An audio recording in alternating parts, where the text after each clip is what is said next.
This is how to put on a Ned. Got your 2 3/4 TRD turd made by a Z-Man. Got a Z-Man, or no, I think this is a Bass Pro mushroom head. All the same. What you want to do is line up with the head, and again with where the hook, it's going to be right there.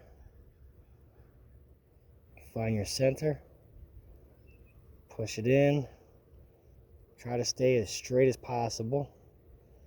Push that down until you get to where your thumb's at. Pop it through, push it down over the keep.